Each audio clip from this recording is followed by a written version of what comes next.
அஸ்ஸலாமு அலைக்கும் வரஹ்மத்துல்லாஹி வபரகாத்துஹு. சிறந்த அண்டை வீட்டார். நபிகள் நாயகம் ஸல்லல்லாஹு அலைஹி வஸல்லம் அவர்கள் கூறினார்கள், தம் அண்டை வீட்டாருடன் நல்ல முறையில் நடந்து கொள்பவரே அல்லாஹ்விடம் அண்டை வீட்டார்களில் சிறந்தவராவார்.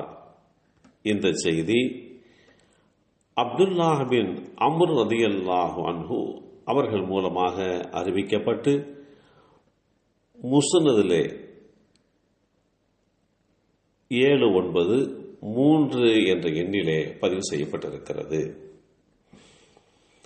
அஹ்மத் என்ற நூலில் 6566 என்ற எண்ணில் பதிவு செய்யப்பட்டிருக்கிறது. அப்துல்லாஹ் இப்னு மஸ்ஊத் ரலியல்லாஹு அன்ஹு அவர்கள் கூறினார்கள், அல்லாஹ்வுடைய தூதர் ஸல்லல்லாஹு அலைஹி வஸல்லம் அவர்களிடம் ஒருவர், நான் நன்மை செய்தால் அல்லது தீமை செய்தால் அதனை எப்படி தெரிந்து கொள்வேன் என்று வினவினார்.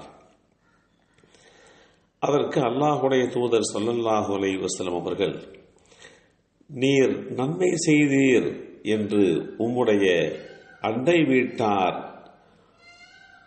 கூறுவதை நீ செவியுற்றால் நீர் நன்மை செய்துள்ளதாக கருதி கொள்வீர். நீர் தீமை செய்துவிட்டீர் என்று அவர்கள் கூறுவதை செவியுற்றால் நீர் தீமை செய்துள்ளதாகவே கருதிக்கொள் என்று பதில் சொன்னார்கள்.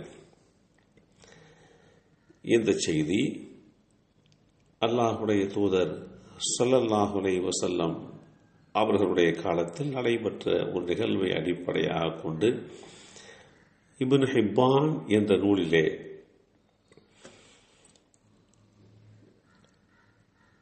526 என்ற எண்ணிலே பதிவு செய்யப்பட்டிருக்கிறது.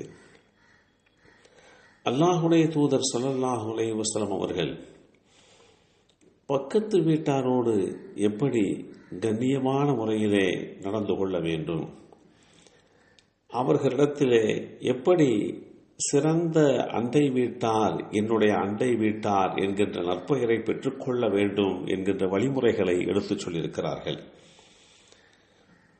ஒரு மனிதனுடைய இயல்பு எப்படிப்பட்டது என்பதை அவருடைய பக்கத்து வீட்டுக்காரர் ஓரளவு அறிந்து வைத்திருப்பார்.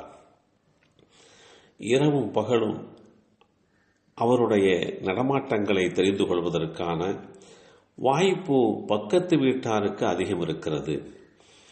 முஸ்லிமோ அல்லது பிற சகோதர சமயத்தவர்களோ எவராக இருப்பினும் ஒருவர் நல்லவரா கெட்டவரா என்பதை அறிவதற்கு வேறு யாரிடத்திலேயும் கேட்டு தெரிந்து கொள்வதை விட அண்டை வீட்டாரிடத்திலே விசாரித்து பார்த்தால் உண்மை தெளிவாக தெரிந்துவிடும்.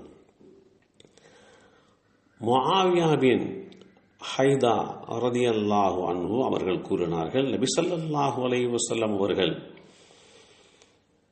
பக்கத்து வீட்டாரின் உரிமை என் மீது எவ்வளவு என்று நான் அவர்களிடத்தில் கேட்டபோது, பக்கத்து வீட்டார் நோயுற்றால் அவரிடம் சென்று நலம் விசாரிக்க வேண்டும்.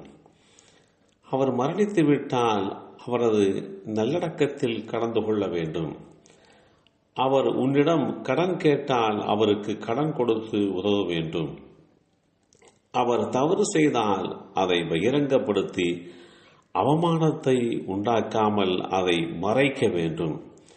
அவரது மகிழ்ச்சியில் பங்கு கொண்டு வாழ்த்துக்களை பரிமாறிக்கொள்ள வேண்டும். அவரது துயரத்தை பகிர்ந்து கொண்டு அவருக்கு ஆறுதல் அளிக்க வேண்டும்.